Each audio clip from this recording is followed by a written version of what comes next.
ACCUSTATS Video Productions presents from the Sheraton Hotel in Columbia, South Carolina, the 5th annual Rak'M Classic. I'm Bill Incardona, along with Grady Mathews. Grady, there's only one undefeated player left in the tournament. That man is Steve Mizrak. He's waiting in the ranks for the survivor of this feature match between Mike Sigel and Buddy Hall. These two players have faced one another so many times in the past, and I'm really not quite sure who holds the edge in their head-to-head competition. I don't know either, Billy. Certainly in the opinion of every leading expert that I know, in this century, these are the two best nine-ball players to ever ply the difficult pursuit of pocket billiards. Okay, the tournament started with 58 players. There are only 3 remaining players left in the tournament. It's sanctioned by the PBTA. It's sponsored by the Diamond Professional Tables and also Budweiser and Pepsi. We're at the Sheraton Hotel, as I mentioned before, in Columbia, South Carolina.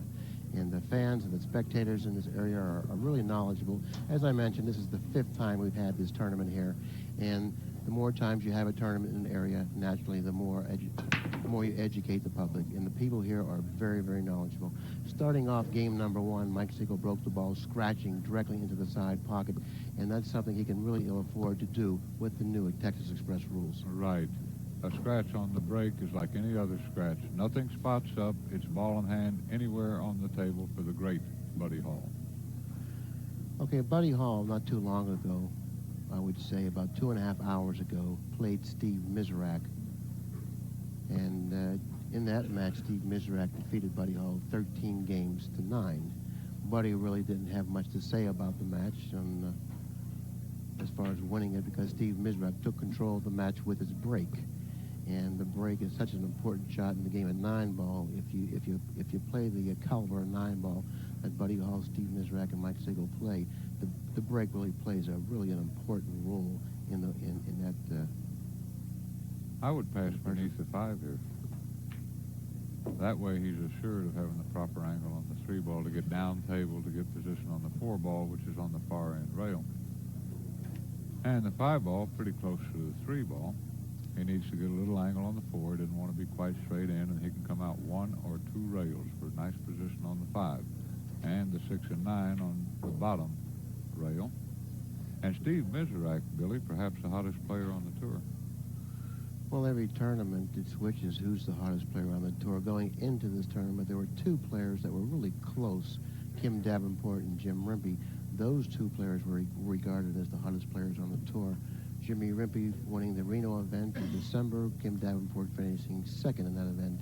And then not only a week ago in Lexington for the Lexington Open, Kim Davenport won that tournament, and Jim Rimpey was the player he defeated in the final. So going into this tournament, Rimpey and Davenport were regarded as the hottest players on the tour.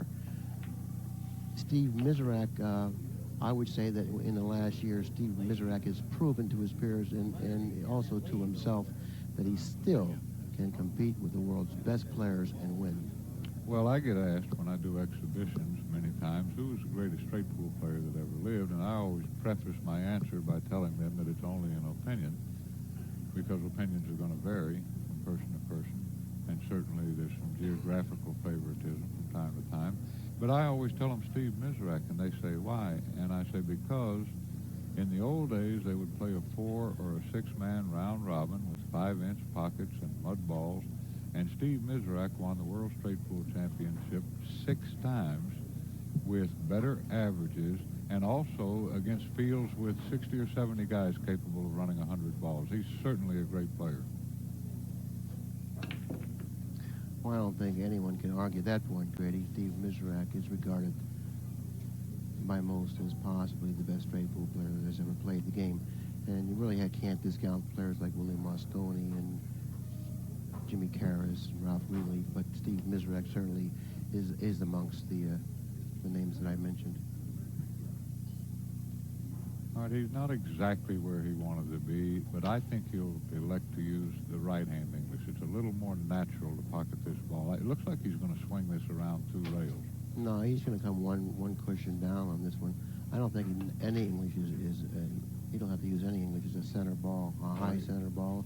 And the cue ball will pick up English off the object ball, just enough of English to send it in this direction. Well, his body had me snookered. I liked that's what I would have done with it, the way he played it. But I thought he was hitting down on the ball. I didn't have a clear vantage point. At any rate, it's 1-0 as we speak, advantage Buddy Hall. And once again, this has been just it gets bigger and better here in Columbia every year. There's seating for 1,000 people.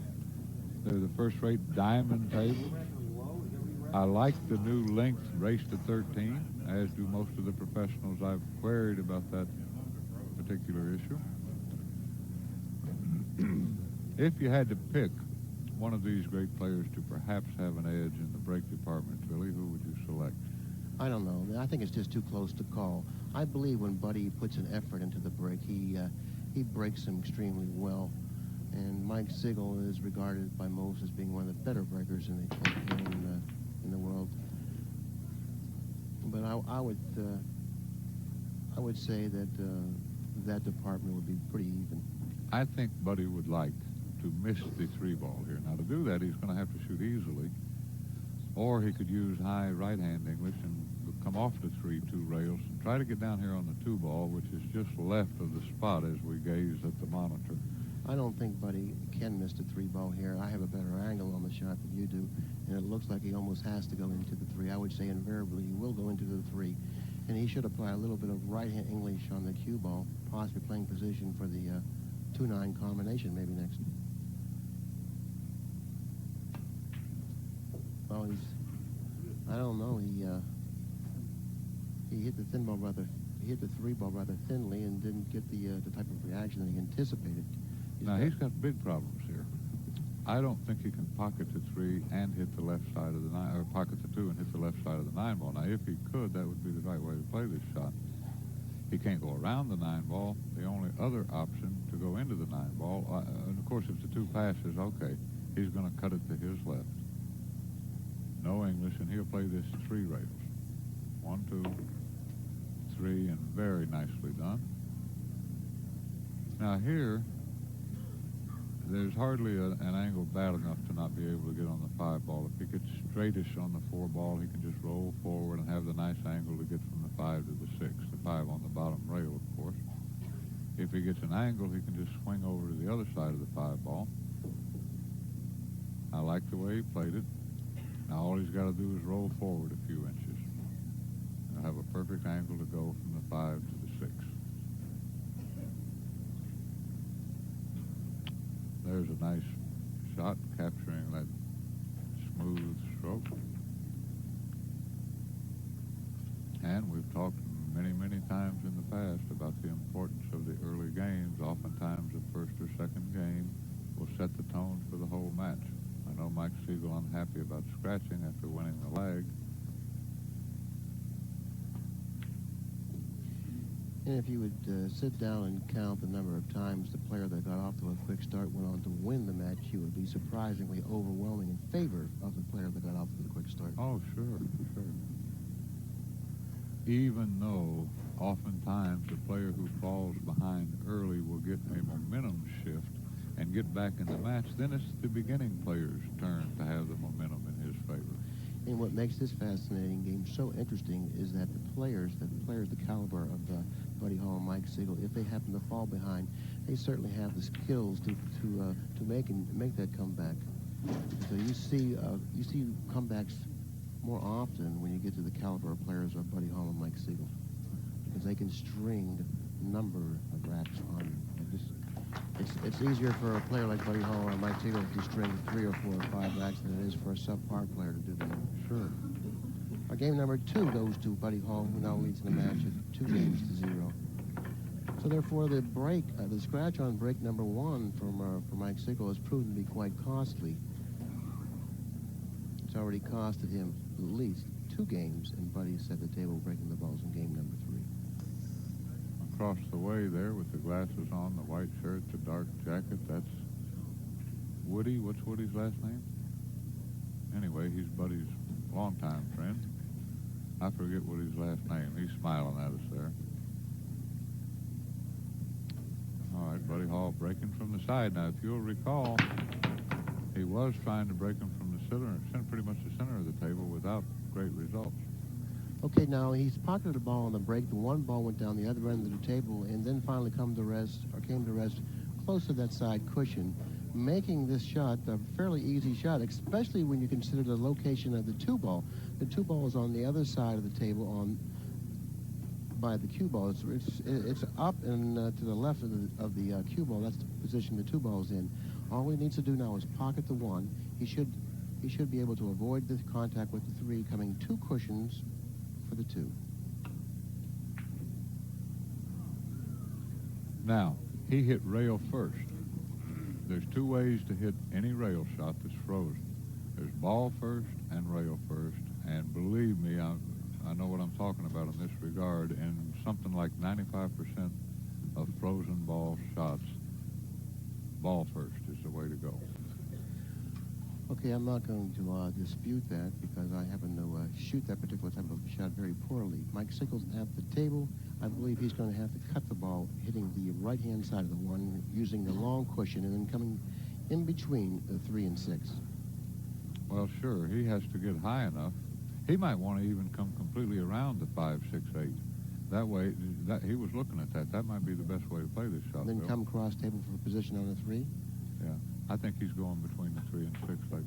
Like this is what I was referring to. Okay, now he's going to come cross table for position on the 3 in the upper left-hand corner pocket. Anywhere around the neighborhood of the side pocket will be very, very, very good position for him to get on the 3.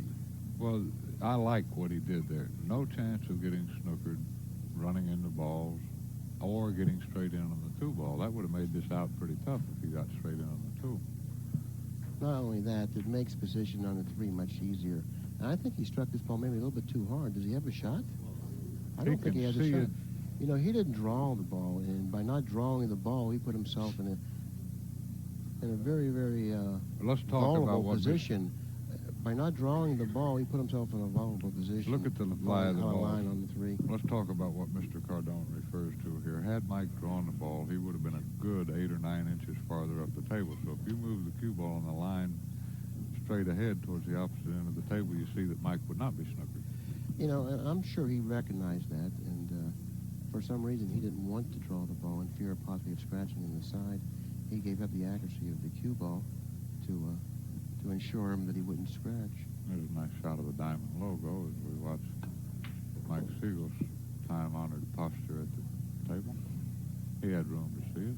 Now, I talked with Mike Siegel just after his match with Jim Rimpey, who, by the way, he defeated Jim Rimpey 13 games to 11 and played quite well in doing that. I talked with him after the match, and I said to him, Mike, I says, how do you feel you're playing? He says, I really feel I'm playing great. He says, I think that I'm going to win this tournament. He says, I don't care who I play in the semifinals, I'm going to win. He says, and when I get to the finals, I'm going to win. He says, this is my tournament. He says, it doesn't matter. He says, if I play good, I'm going to win. And if I play bad, I'm going to win. I just feel I'm going to win. Well, that's probably why he's won so many major titles. That must be nice to feel like you can play poorly and still win. That says something about a predestiny, perhaps, or a pocket billiard philosophy that thus far has eluded you, at least. For game number 3. Mike Siegel gets on the board now, only trailing by 1 game in the match at 1 game to 2.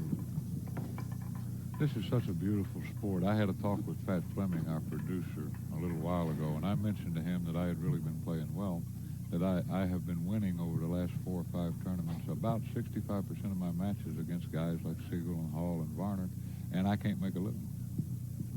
Oh, that's understandable, and it's very easy to explain that, is that anytime you get into a position where a match is worth anything considerable, you just dog it, that's all. You don't win the important matches, the matches that are worth money. Now you hit the nail on the head. You have to win the matches in the right place. Now, Mike Siegel, though, he says some things sometimes that are smart, they're intelligent. Then other times he says things that make no sense at all. He told me once that the tournament starts when you get down to 6 guys, and that is probably the dumbest comment I ever heard in my life. The tournament starts with the very first match and the second one and the third one. You have to win those to even advance. Well, technically speaking, he says that the tournament starts, not the last 6. He said about the last 12 or 14 guys. Once you get down to 12 or 14 or 16 players left in the tournament, that's when the real tournament starts because actually that's the players that you are facing every tournament, the last 12 or 14 guys. If you watch every tournament, the same faces are going to be there at the end, so that's when the real tournament starts. That's what he meant when he said that. All right, well, since you explained it so candidly, I understand it with a clarity unprecedented in my feeble career. I don't believe you took the crossword puzzle and put it in the room. I did. Well, you diddled with it so much in our earlier broadcast. Look at that classic pose by Buddy Hall. Oh, he's just rock solid. Everything fluid and even and measured. That's a great shot. He made it look easy. That's so hard. Looks like he had the cue ball on a string. Yeah, it sure did. All right, one natural rail. No harder than he needs to. He'd like to keep a little angle on the 4. Just a high ball, no English. No English at all. Straight back up table. He would like to get off that cushion, but not too far off. That's perfect is all. He wants to draw back for position on the 5, either in the side or the lower left-hand corner. He'll probably end up shooting the 5 in the lower left-hand corner pocket. Now, while we watch him get ready to get on the 5 ball, I wonder if Rick can give us a shot of that camera. I've gotten where I enjoy seeing that. He's been showing it to us every match. And once again, he's in the optimal position on the 5 to get on the correct side of the 6. He wants to be on the right-hand side of the 6. So after pocketing the 6, he won't ever have to go to the right-hand side of the table. He'll just stay. Okay, now it looks like he's going to have to go to the right-hand side of the table, and he's really not happy about it. Going to go around the 9? No, inside English. That's got to be the best. No reason to risk hitting the 9 here. He may even play position for the corner on with the 7. No, he was able to hold it up enough and get back to up table far enough to get the nice angle on the 7. All he needs to do now is just either stop his ball or roll forward about an inch or so for position on the 8. You know that high inside English is the stuff of which dreams are made. I love it. Love to watch that high inside. And at the moment, Buddy looking every bit like the #1 9-ball player in the world, a position which he currently holds. He just won Player of the Year for 1991, and if he starts off with a win in this, the first major 9-ball tournament of 1992, that's a position he may have again in 1992. You couldn't ask for a better position on the 9 than what Buddy ended up with. All right. As soon as the 9-ball's pocketed, Rick, give us a shot of that camera. I've got to where I really enjoy looking at that. That's beautiful. Oh, what's this? That's an insult. Hey, I come up here to go to work. I don't believe it. I just don't believe it. Oh, I can't believe you guys did that. I can't believe you guys did that.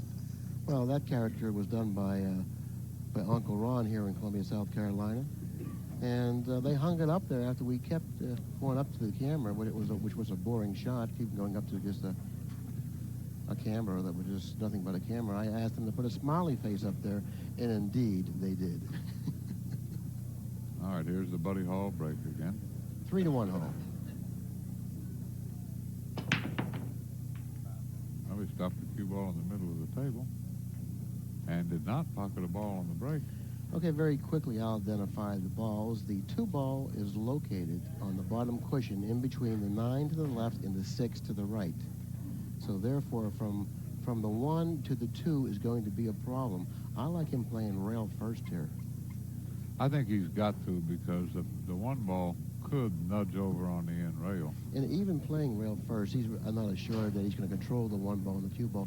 He would have liked to see the cue ball out from that cushion by another 6 or 7 inches. That would have made the rail first shot a lot easier very, to control. Very, very easily. This shot's going to have to be struck. See, I don't think he's got to go rail first. You know what if he may do? Hits it real easily. You know what he may do? He may just go ahead and strike the 1 hard, and draw the cue ball back in hopes that the 1 will glance off the 3 or the 4 and come up with a shot, because this is going to be very, very close for him to get a shot. It's really an intricate shot. See, that's what I was talking about. It's a very intricate shot. It was going to be close for him to end up with a shot. He wanted to get the cue ball off of that cushion to the left. He played the shot rail first, but really he came off of the rail too quickly. Well, Buddy very pleasantly surprised to be back at the table so quickly.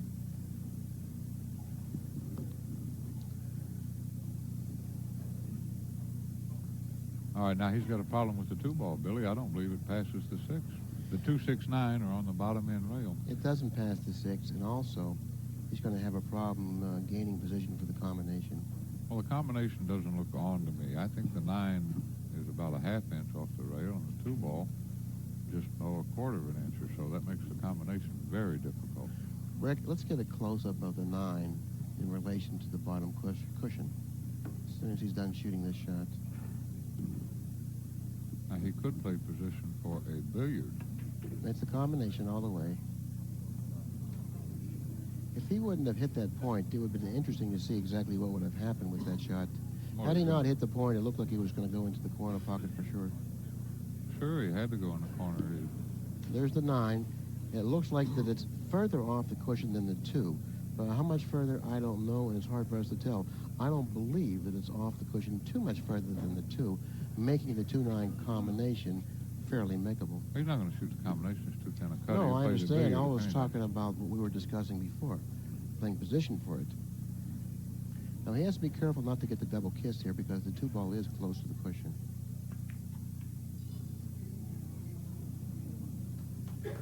Well, he tried to play the 2-ball safe also, and that may have been his undoing because he didn't catch the 2 quite thickly enough to make the billiard. Well, he really hasn't left Mike Sigel the type of a shot that it's easy for him to pocket and also play position for the 3. He can cross-bank the 2 cross-side. He can cut it in the upper corner. And I don't know if it's pocketable in the side. I don't believe he can make it in the side and get position. Well, if he banks it, he'll take the cue ball right into the 4-ball, if I'm not mistaken, or the 3. He'll hit this with a low left. If he banks it, he has to worry about the kiss, sir. No kiss. No, but he may get one if he... As I thought, into the 4-ball. Right. Very nice shot. I think it's worth mentioning, Billy, that to play real good pocket billiards, it's necessary to learn pretty close to the exact direction the cue ball is going to go after contacting an object ball. That's very important. Now, Mike knew he was going to go down into those balls. Or if he was going to miss the balls, it wouldn't be by much.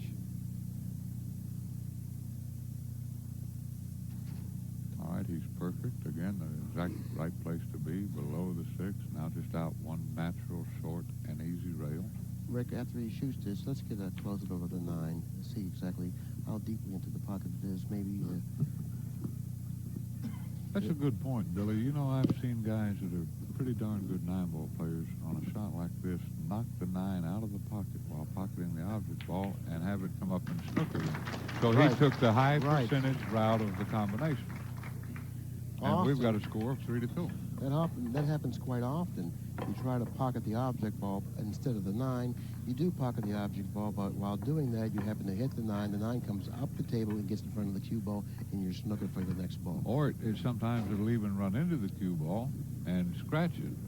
Yeah, a lot of unforeseen things happen in that type of a situation. So it'd be best if you just took care of the entire rack on that shot, playing the combination. No doubt about it. 5 games have been played.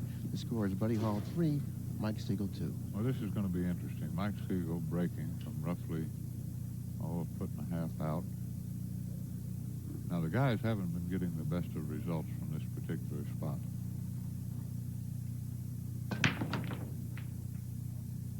Now, that's twice now that Mike Sigel, or at least twice or 3 times, that he has broken from that spot and hasn't been productive. The first game he scratched. The second time he hit the balls well but came up dry. Now once again he hit the balls well and then again he's come up dry. And if he doesn't change position of the cue ball the next time he breaks the balls, it'll certainly be a mystery to me and I won't know what to say about it. No, I agree with you. That has not been working on this table all week long. And if he's not able to pocket balls against Buddy Hall and starts drinking some racks, I don't believe he's going to have a chance to defeat Buddy Hall unless Buddy Hall misses balls like that. Well, I'm the most surprised person in the room. I can't recall in recent memory Buddy Hall missing a shot of that type. Especially with the balls open as they are.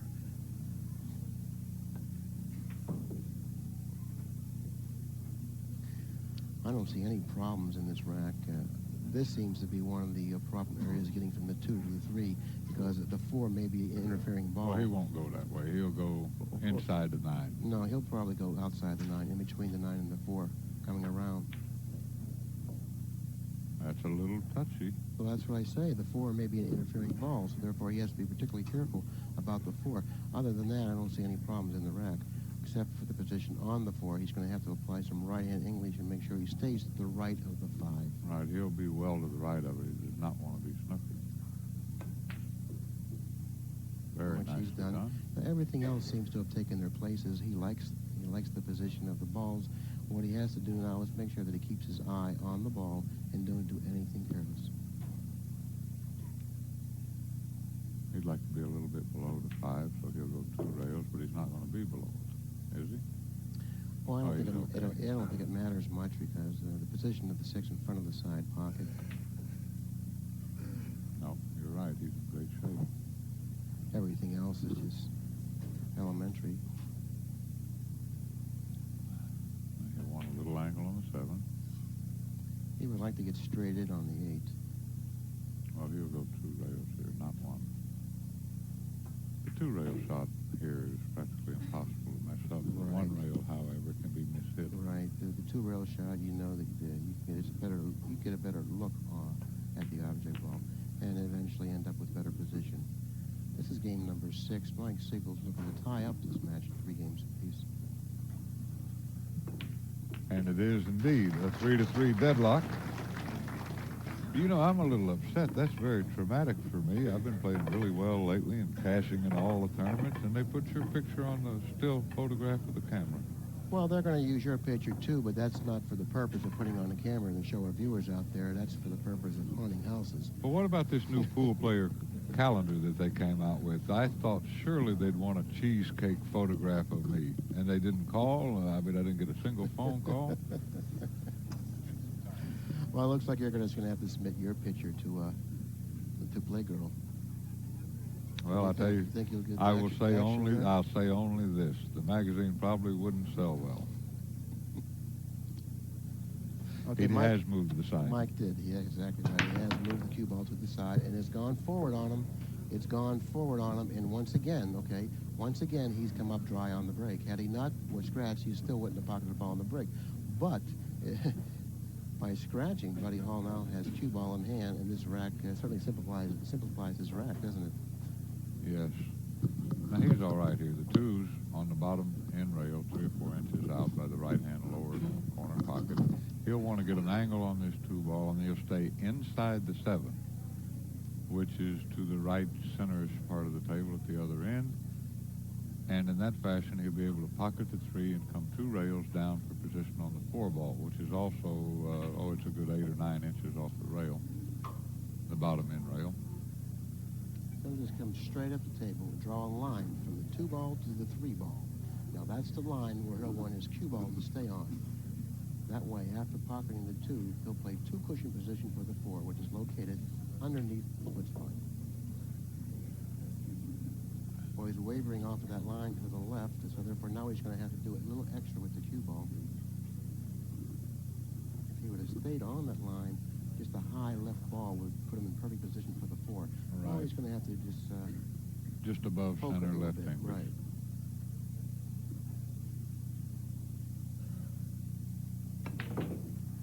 Notice he put a little more effort and stroke into that particular shot because he had to do something extra with the cue ball. That was a very nice position shot. Amazing control. Come in short enough to miss the 5, but long enough to get on the 4. This is just a simple draw shot. He'll draw in between the 5 and the 7 for position on the 5 in the lower right-hand corner. He's got a perfect angle now. Everything else should be quite elementary, providing that he keeps his... He'll keep an angle on this. He does not want to be straight in, even though that wouldn't be the end of the world. He'll just kind of punch it over a few inches like so. Now he's got an angle to go one rail out, just below center, a little right English. And he'll want to be about straight in on this 7th ball, like so. He would like to go to the right about 2 inches, 2 or 3 inches, and then play one rail position for the 9s. Now he'll pretty much just stop the ball here.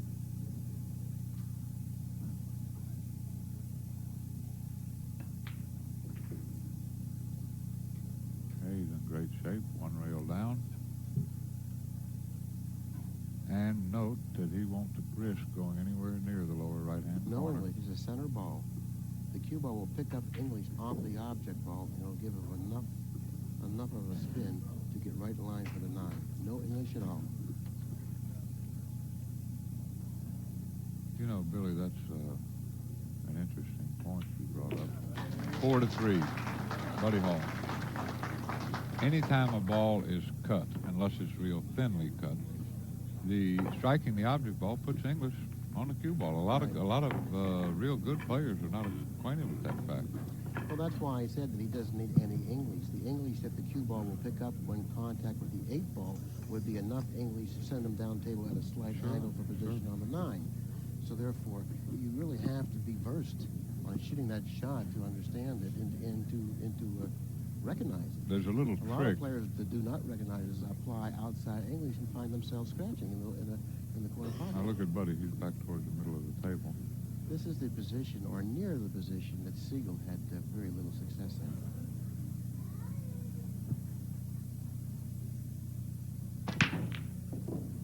Well, look at the raining in the pocket. And he's got a shot on the 1 ball. The 3 ball is by the right-hand far side rail, the 4 and 5 by the side pocket, 6, 9 at the other end. I wanted to tell you real quickly, there's a little trick which I don't tell good players very often because I really don't want them to know it. On certain kinds of kick shots, when the cue ball contacts the rail, it puts English on the cue ball. And most guys, not knowing that, won't make the necessary adjustment.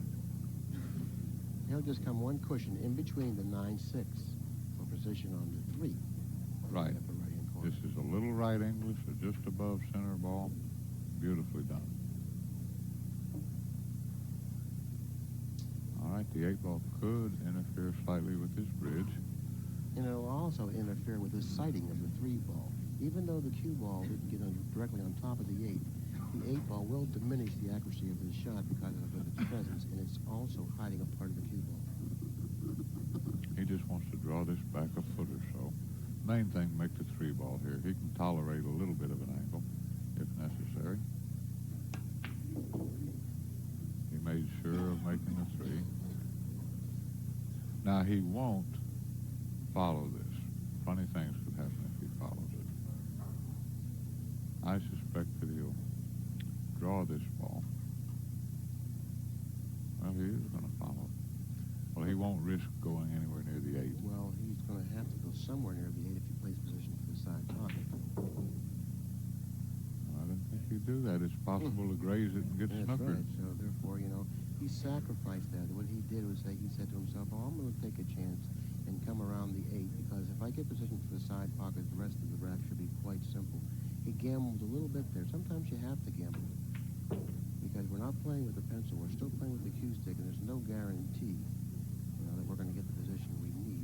Well, what he did was accept the 100% make on the 4 ball because of the fashion in which he executed the shot in return for a small chance of being snookered. Yeah, he gambled that he wouldn't have gotten snookered on that shot, even though there was a chance to get snookered. It was really highly unlikely that he would have gotten snookered, so he gambled that. I don't think he'll go to the rail here unless I misread the angle. Just draw it back a few inches.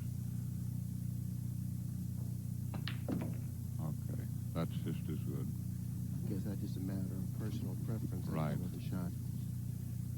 It's too trivial to discuss. So after game number 8, Buddy Hall looks like he's going to extend his lead in the match by 2 games. And he does. And the big difference in the match to this juncture, Billy, has to have been Mike Siegel's 2 inadvertent scratches on the break. Well, I wouldn't say that the a second. Well, he scratched directly into the side pocket. And he went forward on the other one and scratched Yeah. in the corner. And so it looks like it was just poor execution on his part. Well, Buddy's got to be really delighted. After missing a relatively easy one ball, he now has a 2-game lead. And I hate to seem redundant, like in prior telecasts and even in this one, the break is such an important shot, and you must have productivity off the break if you expect to win. And that's something that Sigel has had very little success in this particular match. Look at Buddy and Mike bantering about, having a good time, just good old-fashioned fun at championship 9-ball. Okay, there's 5-ball the 5. went in. There's the 5. And then the balls once again are open. The 1 ball, nicely positioned in front of the upper left-hand corner. The 2 ball at the other end of the table. The lone ball near the left cushion. The 3 is in front of this right-hand side. The 4 is slightly underneath the 3. Now, he'll want to get pretty straight in on this 2-ball. No reason to play position for the 3 in the corner. Buddy, a big advocate of when you have position, don't play it. This is pretty simple. He's got a slight angle. He can just go to his left a few inches and just punch it out with a just below center ball. Like so, and he's in great shape. Yeah, any type of an angle on a 3 would have been acceptable. If he would have gotten on top of the 3, then he could have played position for the 4 in the lower left-hand corner.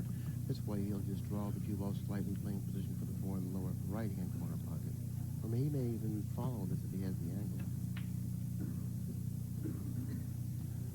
Okay, note that the 6 and 7 are perfect. All he has to do is get straight in on the 6 and pretty much stop the ball. He'll have a nice angle on the 7 to get on the 8. And this is awfully close to 100% run-out scenario. He might want to draw it back an inch or so. Yeah, So he'll have a natural angle. There's a number of ways he can play the shot. He can draw it back, or he can just stop there and go forward a couple rails, or he can draw it back and go 1 rail position for the 8. Okay, that's fine. Now, what I don't think we'll see here is 2 rails. I think you'll just punch this out 1 rail. By going out 1 rail, Grady, you end up a lot closer to the 8. And it's an easier shot to pocket. Sure. And you end up a lot closer to the 8. So he could have stopped another 6 inches prior to that mark that he stopped at. Well, that's what he would have liked. He didn't really want to be straight in. But he knows, as do all the great 9-ball players, pretty much what direction this 8's going to take. He doesn't want to go close to either one of the corner pockets or to the 9. He would like to draw somewhere where that chalk is. Looks like he's coming down the other side of the table. All right, he had a little more angle than we suspected. Okay, now this is a type of a shot that you can't take for granted. No, and here's where this should be a ball first hit. However, you got to be careful. A ball first hit, if you hit it hard enough, it can scratch in the far left-hand corner. He won't hit it that hard. He just wants to make the ball. Ball first, see, going right up towards the corner. And it's 6-3. Okay, now the story of this match is so much like the story of prior matches, where the player who is breaking the balls the best has the lead, usually has gone on to win the match. Now, there isn't any big mystery about which of these 2 players has broken the balls the best. It's been Buddy Hall, and he's the player with a 3-game lead. That's easy enough to calculate in light of the fact that Mike Sigel's production on the break has been 0 in this match, unless I'm mistaken. That's right. Now, when Buddy Hall played Steve Miserak the match before this one, Steve Miserak completely and totally outbroke Buddy Hall and won that match 13 games to, I believe, 13-7 or 8 or 9. Anyways, there's the 9 on the break. All right, 7-3. And again, your shrewd analysis right on the money. Have you been making any wagers on the matches during this event, Billy? Yeah, I started out winning, and I ended up, well, I haven't really shown a loss, but if it keeps going like it's going, I'll show a lot. No, I started out winning, and I figured it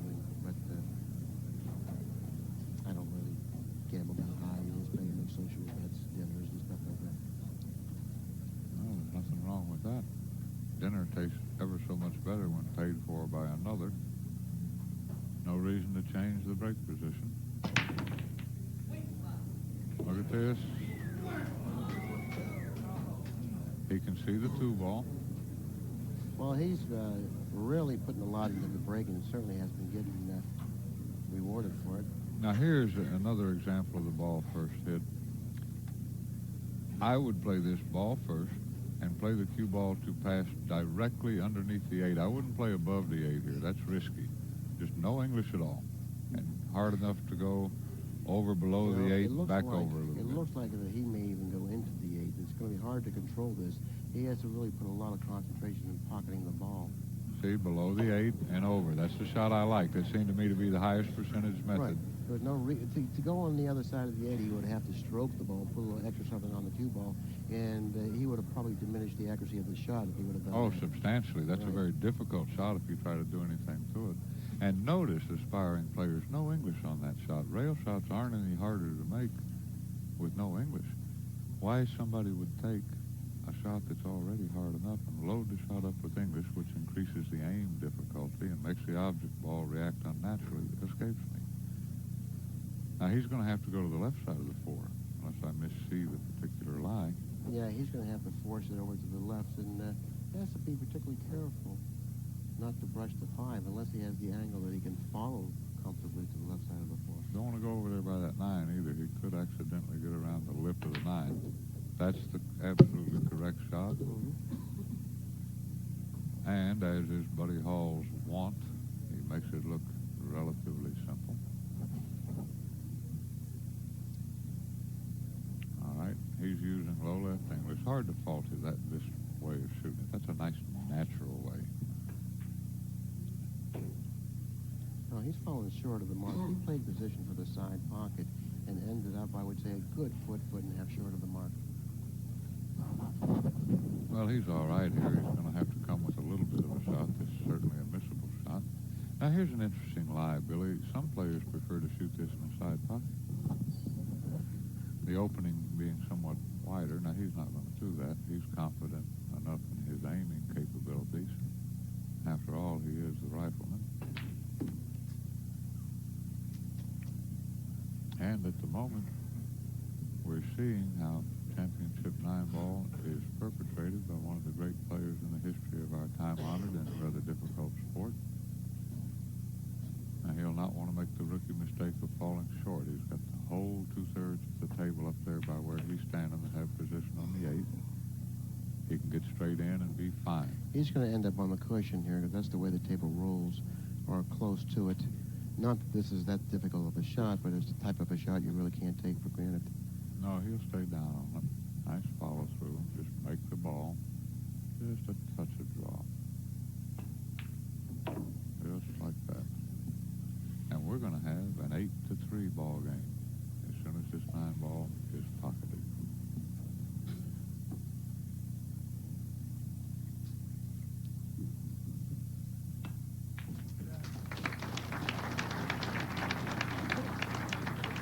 Well, Mike was quite confident coming into this match, but there's nothing he can do about Buddy Hall, what he's doing right now. You know, he's just taking the match away from Mike with his break and with his ability to run out after the break.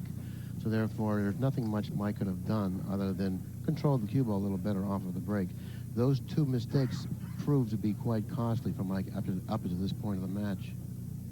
I think the only mistake Buddy made was the 1 ball he missed. He's playing really well, as evidenced by the 8-3 score.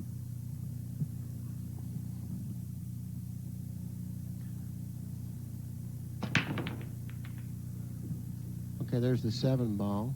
The 1 ball is going to eventually end up near the upper left-hand corner pocket. The 6 ball very nicely goes to the bottom cushion and not interfering with the shot on the 1. Buddy's certainly delighted about that. Okay, now, right away, the 2 and the 9 are positioned near the lower left-hand corner pocket.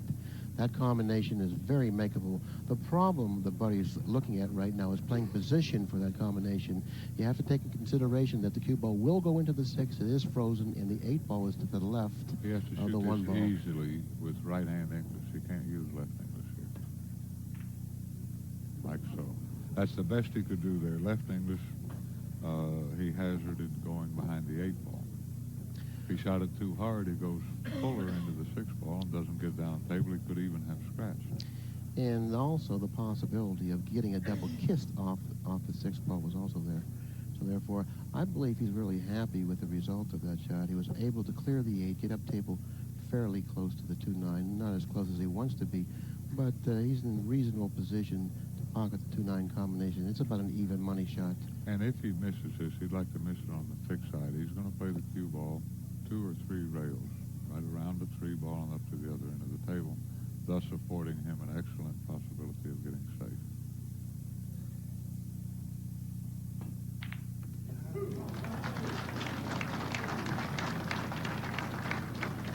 And the score 9-3 as we speak. Well, I don't think he really had, he placed too much importance on the cue ball in that particular shot. I felt that the shot itself demanded all the concentration and energy that he could put forth, so therefore he concentrated solely on pocketing the combination and showed complete disregard for the cue ball and also the object ball. I think he did a good job. He pocketed the 9. He extended his lead in the match now, like you said, 9 games to 3. Now, this lead is starting to become almost insurmountable for Mike Sigel, especially as poorly as he's been breaking the balls up to this point. He hasn't shown us that he can pocket balls on the break. Should he win a game, he still has to prove that he can pocket a ball on the break. Well, he needs to change his break position or hit him with a little more force. Where his opponent, okay, certainly has shown us that he doesn't have any problems pocketing balls on the break. He's pocketing the ball just about every time he's broken the balls, plus he's pocketed the 9 twice. 10-3. But certainly Mike Sigel capable of winning from this kind of deficit. They're both laughing at how easily the table is breaking. For Buddy. For Buddy, right. Well, it's been a week of major upsets. Well, I wouldn't say that this is an upset by any means. No, I'm not talking about upsets. that. I'm mentioning the fact that Johnny Archer and Jose Perica and Dennis Hatch and Earl Strickland all had early exits from this star-studded event. All right. Okay, now Mike doesn't figure to end up with a shot now because Buddy didn't make anything on the break. That just seems to be the way things have been going. Okay, he does have a shot, but it's not a full pocket. He has about a half of a pocket for the 1 ball. Now the 2 balls positioned in the center of the table, the 3 ball nearest the left-hand side pocket. Billy, this is almost like a football team where they're behind a couple of touchdowns in the middle of the 3rd quarter. Trying difficult plays is never well advised. It usually just worsens. Here's the worst kind of shot. A half a pocket, very difficult to avoid hitting the 8, and the 7 and 9 block the 2 ball from going in the lower right-hand corner. This is a low percentage type play, and I think he would be well advised to consider playing safe or possibly rolling out. Well, you really hate to roll out because you already face a deficit of 7 games, and you really have to start making things happen. Now, as far as going into the 8, I don't think that presents much of a problem. He does only have a half a pocket. Now, this shot's tough enough if you have a full pocket, let alone a half a pocket. So therefore, you know, my sympathy really does go out for Mike Sigel. If he's able to pocket the 1 ball, I think he's going to have to come up with a pretty good shot to pocket the 1. Well, I make the odds of him running out here about 1,000,000 to 1. I'm telling you the truth when I tell you that you and I argue about this all the time. When you're behind, get yourself a good shot to start with. Get a ball in hand, something common sense and high percentage. If you flail away at something when you're far behind... Grady, I'm not going to allow you to mislead the public and our viewers, okay? That's totally the wrong way to approach a deficit. If you're behind and you have a shot, you have to shoot it and make things happen for yourself. You just can't patiently wait for an open shot because you don't have time on your side. You have to create things for yourself, positive things. Well, it's not like football or baseball or something where you run out of time. You need a good, solid shot to start with. However, I defer to you, not only because of age, but because of the fact that you've had far more experience at coming from behind than I have. You're behind far more often than I have in matches, therefore I defer to your experience. Well, since you've ended it in an entertaining way, that doesn't necessarily mean that you're right, okay? I've had plenty of people up here, the caliber players like Buddy Hall and Mike Sigel and Nick Varner, and they're all in total agreement of what I say. So therefore, now that, you know, there are a lot of players that disagree with your opinion on this. Okay, well, there's every possibility I might be wrong. I was just telling the truth when I said I make it 1,000,000 to 1 against him running out there. Oh, brother. Yeah, I'm in a no-win situation here. There's no... No, you're not. I readily admit that I could be wrong. It's okay. Don't worry about it, Professor. It's okay. At any rate, in all probability, the score in a few moments is going to be 11-3. It's hard enough, Billy. I'll tell you the way I figure it real briefly. It's hard enough to even clear the table of the balls that are on there with a great shot to begin with. Well, hold it now. I don't understand what Buddy just did. He leads in the match 10-3. He had what I consider really a routine shot on the 2-ball, and he allowed the cue ball to get away from him a good 10, 12 inches. All right, he's going to play this in the right-hand corner. And just go over to the side rail, just below the side pocket, and back a few inches. Low left hand. So he played in the other corner. I couldn't see how he was lined up with that ball. Well, I don't believe he's got any kind of natural route around the 7 and 9, so he's going to have to draw this 2 rails around. Now, this takes a good touch because he's got to have a respectable angle to be able to get on the 6 ball. 5, 6 up at the far end of the table. What he's going to have to do here is he's going to have to put an extra stroke into this ball and get it as short as he possibly can, because he has to get off of that cushion, and, well, that was a beautiful shot. Look at the speed of the cue ball. Absolutely perfectly played. Yes, it was. And he's in great shape here. Anything but straight in will do. It's really not fair to watch a match of this importance and only see one man at the table. That's why I'm really an advocate of rotating the break. Well, you know, I think something like 85% of the pros feel the same way. It would be a nice feature. I mean, now we have several hundred people in attendance here, and I would venture to say that 50% of those people came to see Mike Sigel shoot too. Okay, and just because he's had a few unfortunate breaks on the break, he's been sitting in his chair the entirety through the entire match. If you rotate the break, I think that it's good for you as it is for your opponent. Therefore, it doesn't give either player an advantage, and it's sort of like so many gives great the viewers and the spectators a lot of satisfaction. They get to see a player play. They come here, they pay their money to get in, they watch it on TV or whatever. They don't get to see Mike Sigel shoot a ball. That's not fair. Well, one of the fans made a suggestion to me the other day, and I think it has a lot of merit. It's the first time I ever heard such an idea. He said, why not make it like tennis? If you're going to play a race to 11 games, have each player break in sets of 5 units. So, for an example, Mike Sigel would break 5 times in a row, then Buddy breaks 5 times in a row.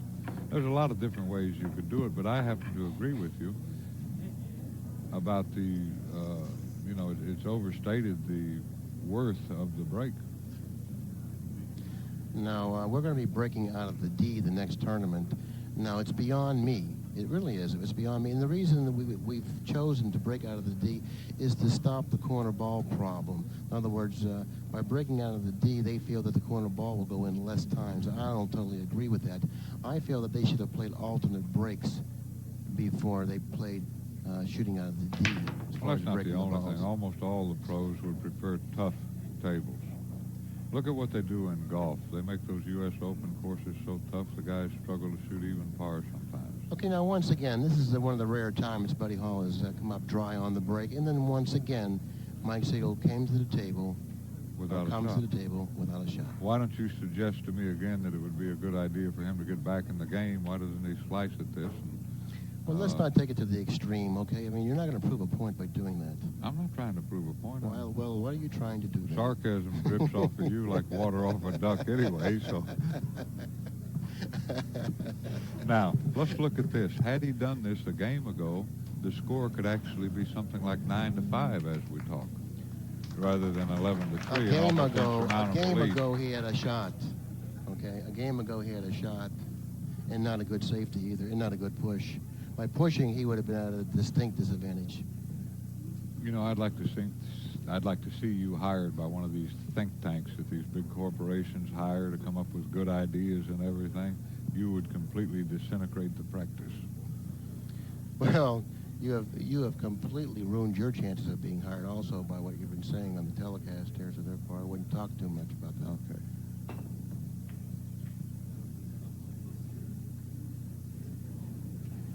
You know, you may be right. I guess when things are going right, they just go right. He played safe there, and he didn't come up with anything, did he? Even hook buddy. Well, he's smiling. He knows he was a little fortunate. Well, that's just the nature of the game. That's all. You have to make things happen for yourself. You have to create it. But the alternate break thing is we watch Mike Sigel in somewhat of a quandary trying to decide what to do. That's an interesting issue.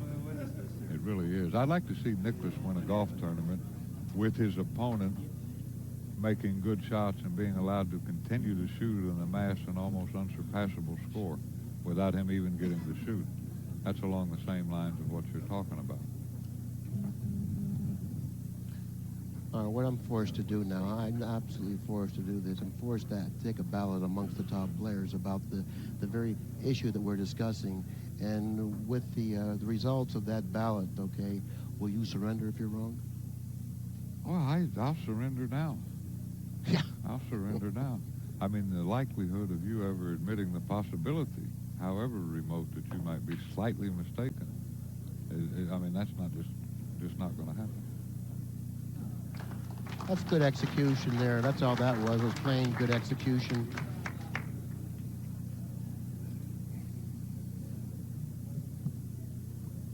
I don't believe he can touch the right side of the one going through the 3 and 4 balls, although that possibility certainly exists. Well, he's going to be hard-pressed to even hit the one here, let alone come away from it with a decent position. It looks like he's looking at the one directly here. That's what I said. I think he might be able to graze the right-hand side of the one ball. Looks like he's massaying it a little bit. Well, he's got a chance to get safe if he does that, Yeah, according to how thickly he can hit the one and whether or not he can miss a 9 with the one. Well, let's see what happens. All right, Mike Sigel has a shot. Anyway, Billy, I'm not arguing. All I'm saying is something like this is much better to start with than a Harrigan.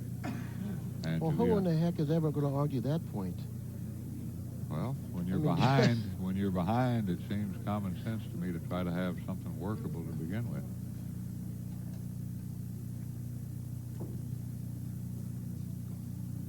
All right, if Mike wants to have even a semblance of a chance to get back in this contest, he's got to solve this game away on his side of the ledger. All right, he's in pretty good shape. The 5, 6, 7, 8 up at the far end of the table. He's got a nice angle on the 3. I believe he's roughly straight in and can shoot and stop. He would like to get in the neighborhood of where the 8 ball is for the 5. He won't risk going that far. Naturally not close enough to the 8 for it to interfere with him. All right, shoot and stop. He's almost straight in, and I suspect he is. Now, this is largely a matter of personal preference. He can follow forward, come one rail and out. Now, again, I think he'll follow this down and off the end rail about a foot. Stay on the proper side of the 8 ball. Now, he'll draw this all the way over to the side rail and kind of float down to the end rail, I believe, like so. And he has, in fact, won this game. Narrowed the gap ever so slightly. Now, just stop and think about what I was trying to talk about there, Billy. Now, had he done this a couple of games ago, he would also have, in addition to being able to start with a great shot, he would also have an extra game where he ran all 9 balls and gained a little confidence back. In fact, we may be able to really put this to a test. I propose a proposition. Man, I'm glad to hear you finally say that you're going to gamble. I on what you propose believe. to set up a match that's, about the score that they were just at, and I'll take the lead, and my opponent has to shoot at the shot like Mike Sigel shot at, and then I'll take the behind side of it, and I get to try to play safe and take a ball in hand. He didn't have a safety. You said for him to push. No, well, we're going to make it where I have a safety. Or Why? A push. Why are we going to make it where you have a safety? He didn't have a safety. All right. Mike continues to be unproductive on the break. And that was the key, Billy. You really hit the nail on the head. He's got to get productive on the break if he's to have any kind of chance. Now, the problem here is the 4-ball, which, no, that's the 4-ball by the side pocket. The 5, 6, 8 are okay because the 5-8 combination is on. The 2, however, is on the lower left-hand side rail. He'll come out 2 rails here, wanting to stay well to the right of the 4-ball, making sure that he's not snookered.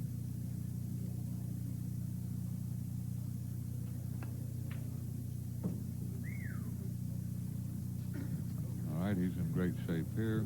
Looks like the 5 and the 8, the 2 balls that are on the right-hand side of the table. Actually, there are 3 balls over there. The 8 ball is the ball closest to the corner pocket. That combination, the 5-8, is very makeable, so therefore solving the problem over there isn't really that hard to do. Well, he hit that a little thicker than he meant to. He's all right. Now, all he has to do is be careful to control the 5 ball when he plays the 5-8 combination. So he'd like to get pretty much straight in on the combination.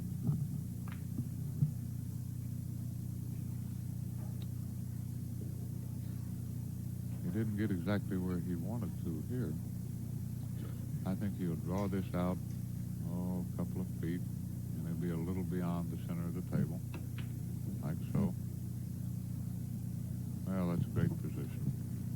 Absolutely straight on the combination.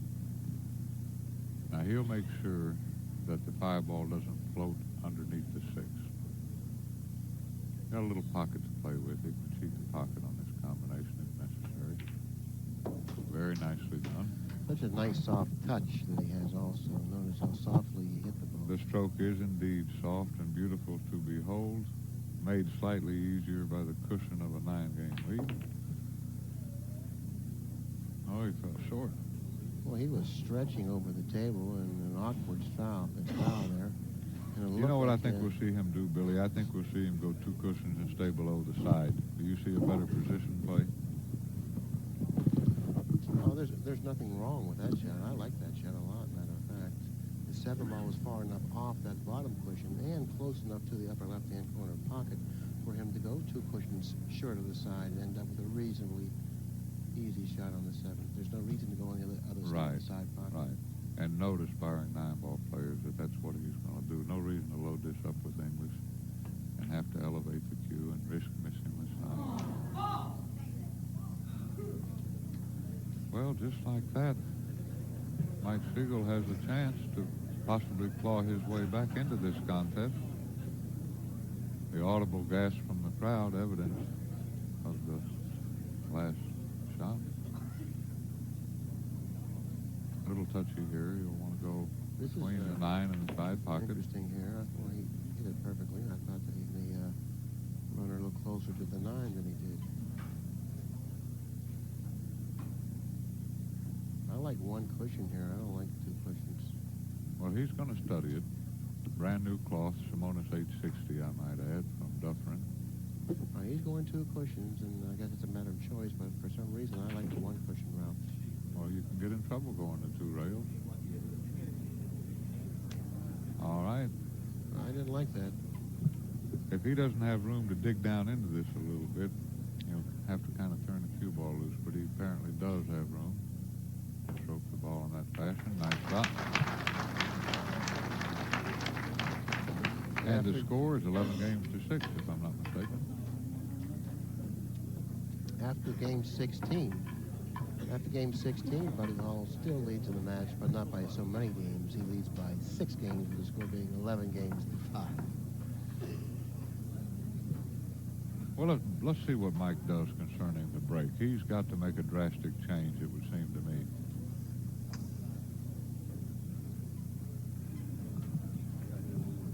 All right, he's going to the middle of the table. I think he needs to go full power. What do you think, Bill? Well, I think he should go to the other side of the table one time. He didn't experience any success from over here. A couple times he broke the balls from where he's at now. And still, nothing on the break. Well, I couldn't be more surprised. Mike Sigel, one of the more sagacious players out on the tour. He's continuing to get pounded from the same break position. I can't believe he hasn't made a serious change.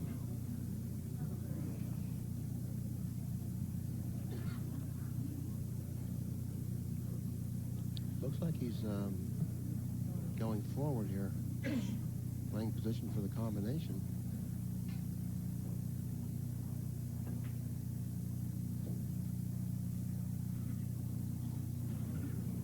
Well, he made a nice shot there. Did indeed play position for the combination. Now we're going to see Buddy play a defensive shot as well as an offensive shot. He's going to try to position the cue ball up the table behind the wall of balls, the 3, 8, 5, and 6. At the same time, naturally, he's going to try to pocket the combination, but he's going to probably put a lot of concern into the cue ball.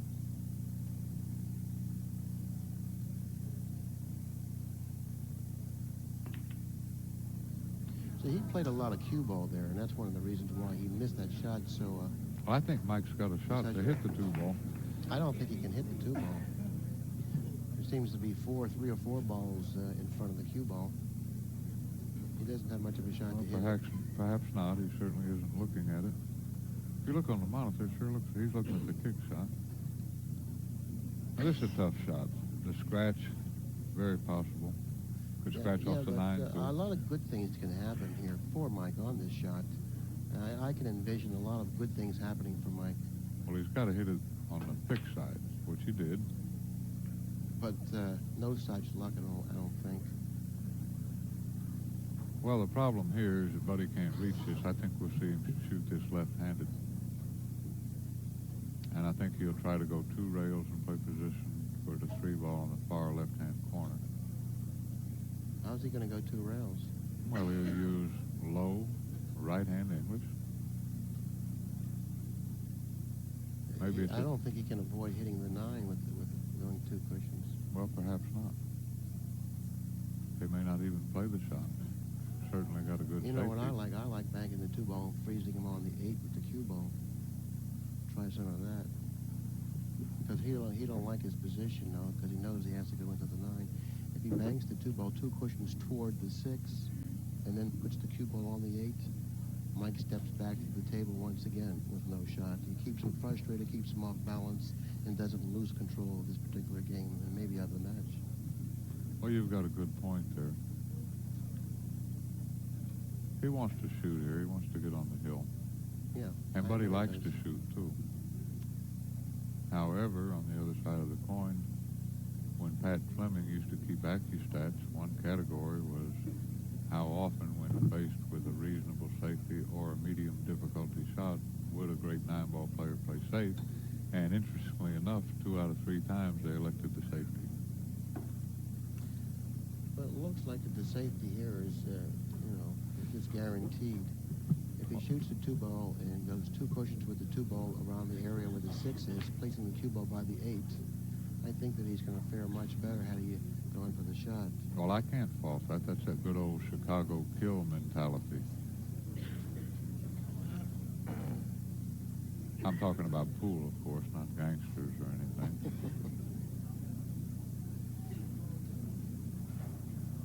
You're right, of course. It's got to be a little discouraging to be facing a large deficit and also this type of shot. Now, the 4 ball's in the way, possibly, of a kick here. If he manages to hit the 2, he could scratch off of it. The 4 was smack in the way. Now, you're right, Bill. That was well thought out by you. The fact that Buddy played safe discouraged Mike so much that he didn't really put the kind of study into that particular shot that I felt was warranted. Well, Mike is weakening, and it's understandable why he is weakening. Regardless of how well he's played this match, which he hasn't proven to us that he has played real well, but of course, everything that he has done has been to no avail because he hasn't pocketed the ball on the break. he's come up dry on the break. And when Buddy doesn't pocket a ball on the break, Mike doesn't come up with a shot. So regardless of how Mike plays and what he does, the balls just don't seem to allow him a chance to win. Well, it's just like we talked about. The first game or two oftentimes set the tone. I don't know what he did here. He allowed the cue ball to get away from him a little bit. Oftentimes set the tone for the entire match. Mike started off scratching on the break. Next time he broke him, he didn't make anything, and it's been pretty much the same story the entire contest. Okay, it looks like Buddy has gotten himself out of position. He's definitely out of line here. Well, he may go on the other side of the 4. It looks like he's going to have to elevate. Doesn't much matter what shot he chooses. It looks like he's going to have to elevate unless he thinks the 5 will stop the progress of the cue ball. Very nice shot. Now here he'll go above the 6 and below the side. Just a touch of left English. And he'll play this, I believe, 2 rails. He'll want to go 1 rail, 2 rails, and out about 6, 7 inches. Oh, he went, ooh, I didn't think he meant to hit that 6. I don't believe he meant to come close to the 6. I think the pockets are playing just too large. Yes, the guys have been saying all week long that the tables need to be a little tougher. And we were having dinner earlier, Mike Sigel and I, and he was saying that there's not much to the runouts because you can cheat the pockets. If you hit it at an easy speed, they go in with ease. This is a tough shot. I think he wants to go below the 8 and then back across the table underneath the 7. He's got no angle for any kind of inside English shot. But this is a tough shot. He's right on the rail. Not an easy shot to even bridge. Oh, he's quite fortunate to be at the table, nearly scratching and also almost missing the ball. Well, I know Mike Siegel's saying to himself, boy, I'd sure like to get to the table with a chance to win this game. I'm not quite sure what Mike Siegel's saying to himself from the attempt that he made on trying to hit the 2 ball. All right, he's got room to elevate slightly.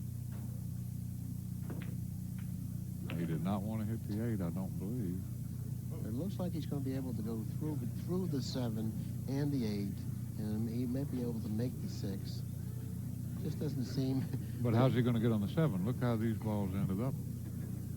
He would have to hit this with a power stroke or lag the ball to get on the 7. I don't think we'll see him doing any lagging right here. He'll either cross-bank the 6 or go for the pocket and go 2 cushions or 3 cushions for position on the 7. Can you see the left-hand side of the 6? The bank is a certain possibility, but I think he's shooting at this. Tough shot.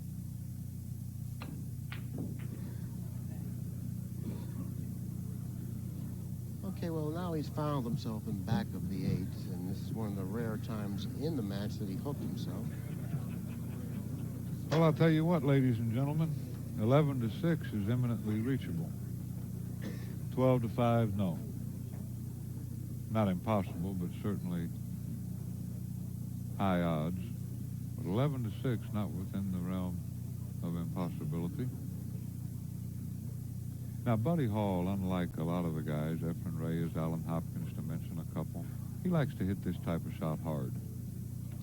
Well, it's out in the center of the table. There really isn't much defense on this shot. Well, he's got to give himself a chance to win here.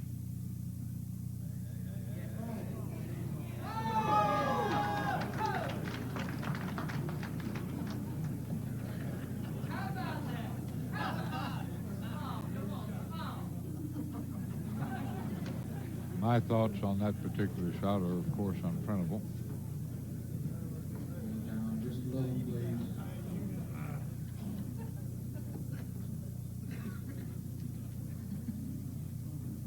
Well, I don't believe he's got a full pocket there by the 9 ball. We'll know in a moment which pocket he decides to shoot it in. I think it does pass the 9.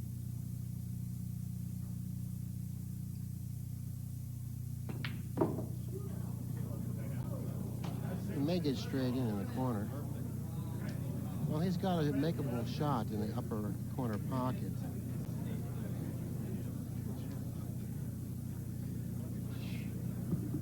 Now, this has become funny to even Mike Sigel now.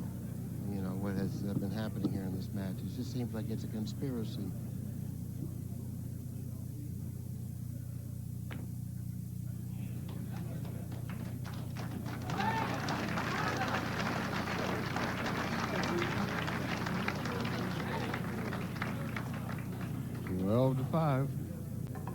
It just seems like the balls from the offset of the match have been rolling for Buddy Hall, and they showed their loyalty throughout the entirety of the match.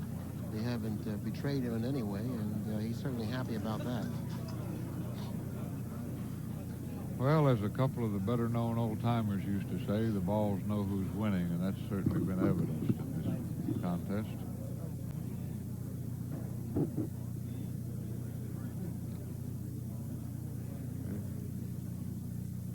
Actually, the opposite of what Mike Sigel suggested would occur has happened. Mike said he thought he could play poorly and still win. Well, Buddy's not played poorly. Buddy's played very well.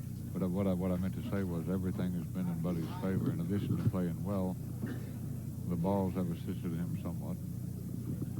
Buddy's really only made this last rack, of course, we'll forget about that. That rack and where he missed the one ball, the only two mistakes that he's made, I believe.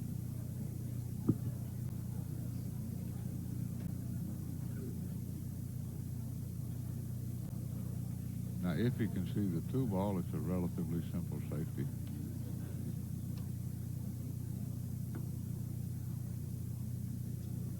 He's shooting at it like he can hit enough of it to pull the cue ball behind the seven. If that's the case, well, I don't think Mike can hit this. Anyway, I started to say if that's the case, this is almost a done match.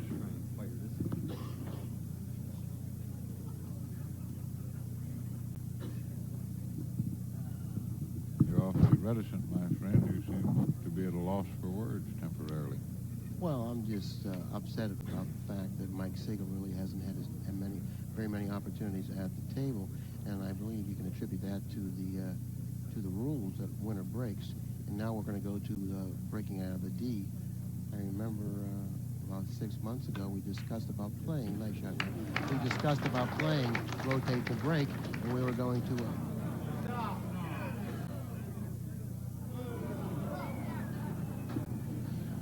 And we were going to use that new rule in one of the subsequent tournaments following the Reno event. All of a sudden, we're going to go to the D. I don't really agree with the D. I feel that alternate the break is much better than breaking out of the D. What difference does it make? You're talking about playing out of the D, the jump cue. Next thing you know, you'll have cue sticks with automatic sights, telescopic sights, and computerized players. I mean, what else? What's next? That's just what we need, a computerized 9-ball player. Some of these guys play in near robotic fashion as it is.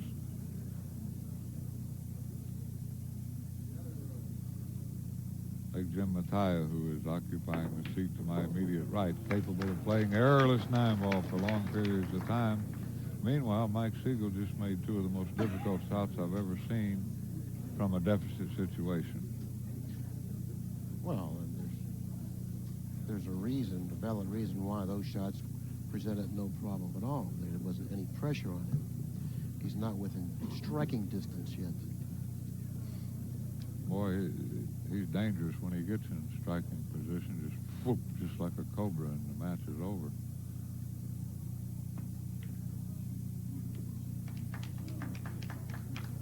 That's a nice shot. It's close. I don't know whether he can make this or not. He said it got me by a fraction.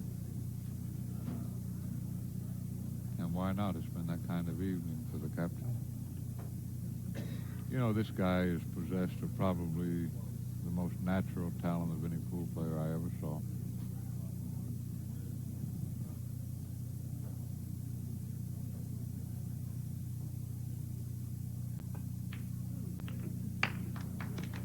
Eyes like an eagle.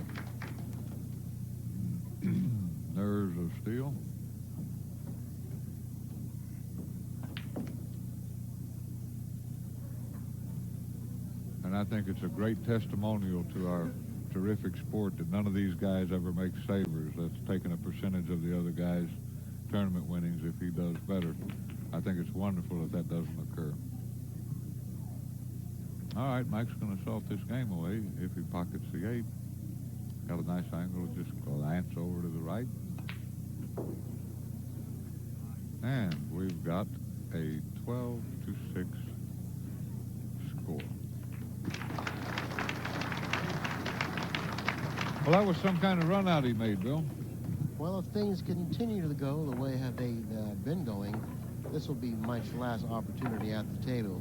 He'll break the balls. He won't make anything on the break, but he will then have a shot and end the match. Do you ever watch wrestling? Are you familiar with Brother Love? I've been thinking about going under the moniker of Brother Grady.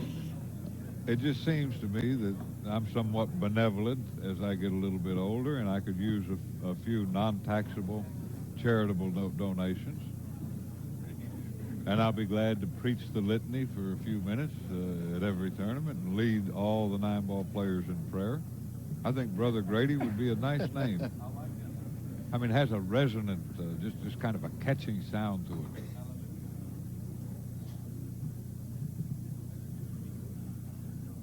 All right, this is what he must do. You know what this reminds me of, Billy? When I used to play a lot of poker, I had a lot of nights that I lost, but when I had a winning night, they could change seats, change cards, do anything they want. Nothing could change the cards, and that reminds me, I've been given to understand that you relieved quite a few pool players of their hard-earned money at the Bicycle Club tournament in the poker game. Buddy came up to me complaining. He says, "Bad." He says, "I never saw a guy catch cards like Billy." Yeah. That's what he told me the next day. It's hard. It's easy to catch cards against guys like you and Buddy playing poker. Well, you've never played with me, my friend. Well, I can tell that I would like to. Don't judge a book by its cover. All trappers don't wear fur caps, you know. Well, that's another game that we can play. You have a preference? What game? Billy, there's not the slightest chance that you're going to play me. As soon as you do a little asking around and find out that I played some of the best players in the world even and didn't get broke. Besides that... You're beautiful. You're beautiful. Besides, good poker players are worse than pool players coming and going. They literally would cut their own grandmother's throat to get money to play with. Cheating is rampant. And when they get in there and have to muscle up, they don't play quite so well. But that's another story. Let's don't talk about that. All right, Buddy got a bad roll here. Here's his left-handed stroke. Vintage rifleman, if I do say so.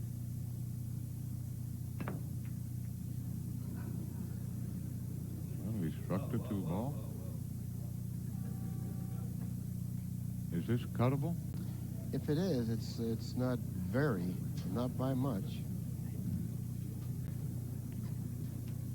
Well, if it is, the 6 could block the progress of the cue ball, affording a respectable shot on the 3.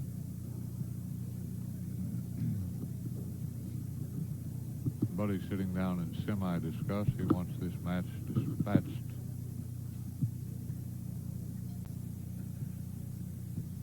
How much would you pay me to wear one of these half tuxedo outfits like these waitresses have been wearing this week at the Sheraton? If I wear that in my tournament match, how much would you pay me?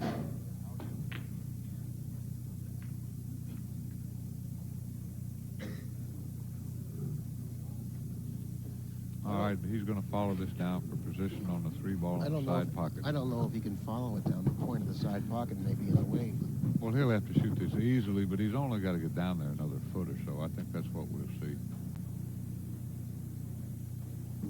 The easier a shot is struck, the quicker the English takes. Nicely done. Actually, might even have gone a hair too far. He's not straight in, however. He's going to have to get pretty good position on the 5 in order to get accurate position on the 6. He's going to... That's what he needs. He needs good position on the 5 to run the balls because he only has a small area. No, position on the 6. He doesn't have to play to get on the end rail. he doesn't get the proper angle, he could play above the 6. Well, that's what I was referring to, staying above the 9 and 6. He'd be really foolish to go below. Oh, I don't know about that. It looks like a rail first is relatively easy on the 6.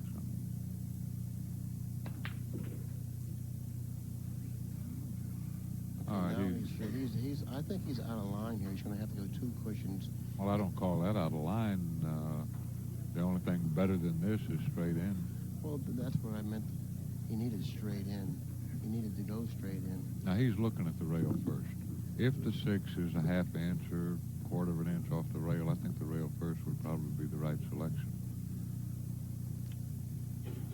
Because the cue ball would just kind of float out for the 7 ball. He'd be perfect.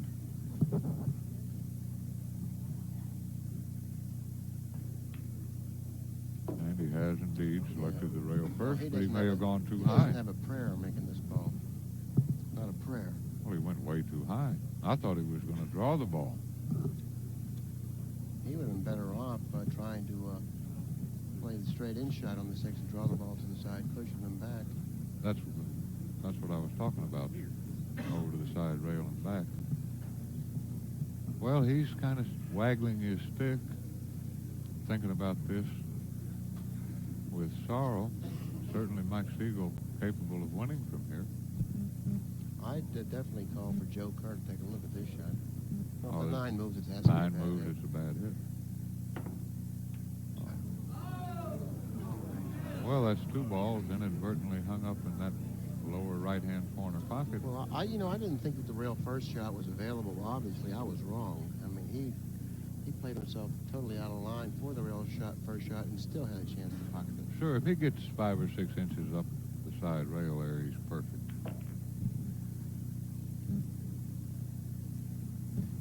Okay, Mike in pretty decent position. I don't know. I mean, it looks like he's going to have to go around the 8 now. Yeah, sure. It's not really ideal here. No, it's not ideal. But it's certainly better than facing the prospect of a congratulatory speech to Buddy Hall. That's going to get against the cushion. The ball just happens to just keep going and going and going that way. Now he's found himself in a pretty difficult situation. This is really tough. This is very tough. I don't know if I like I don't know about this either. I don't know if I like that at all. All right, what are his choices? Bill, he can roll it in, come Yeah, off the definitely side rail roll about in. 6 inches. Definitely rolled in. I don't like this. I like his rolling it in and cutting the 9. He should go up the table and look to see where he would have to shoot the 9 from if he did roll it. Well, especially given the easy pockets. Oh, my God. Oh, my God. Well, you can't take it away from the captain. That's one of the great executions you'll ever witness in pocket billiards. 7 games to 12. Favor of Hall. And that was a one great shot. That was a terrific shot. You'll never see any better in 9 ball or any other pool game. There's Jim Rempe and Kim Davenport at the other end of the room, perusing the matches.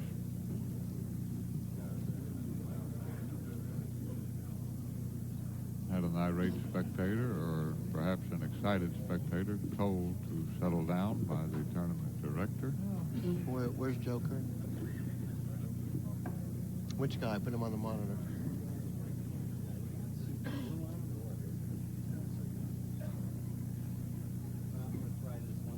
He's got a cellular phone, Super Stroke informs me.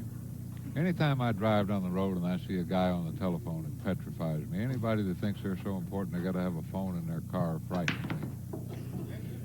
Well, that's where I thought he should have been breaking the balls from the side cushion off of that rail over there. He broke them off of the side rail, pocketing 2 balls on the break. That's the first time he's gone there. All right, here we are again, Billy. If he doesn't draw back and put Buddy behind the 9 ball, I'll think he's taking Well, what other temporary choice does leave he of have? his Now, what do you senses. want him to do? I don't know. You would have me think that he'd better off to rip it across the side.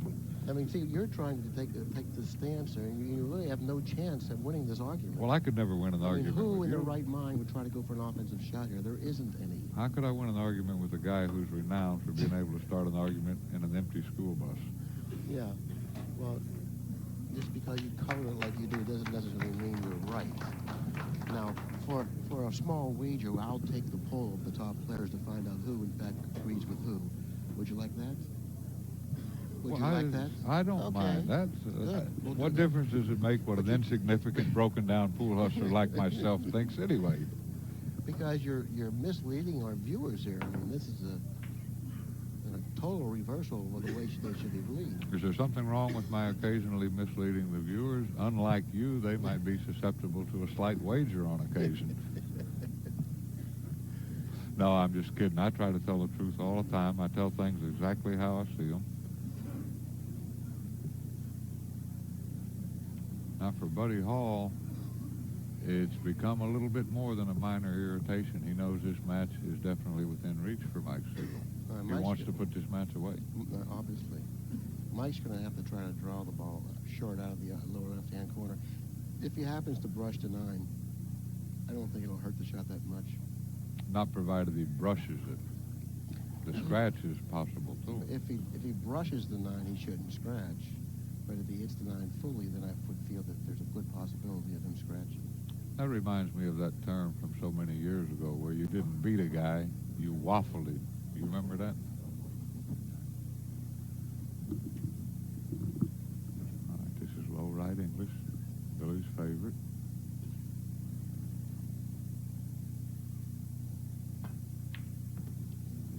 Okay, now he's going to hit it. He's going to have to hit it right to get a shot.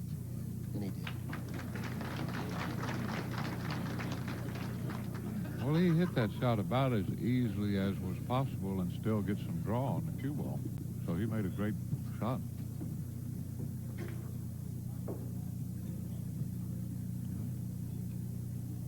Try to get straight in on the 5 ball. Nicely done. Now just follow down. This is ideal. This is even better than straight in. Because the cue ball will be removed from the left-hand side rail. Got the perfect angle here. Not perfect, but he's okay here. He can draw this or follow it. And he's on the proper side of the 8 ball.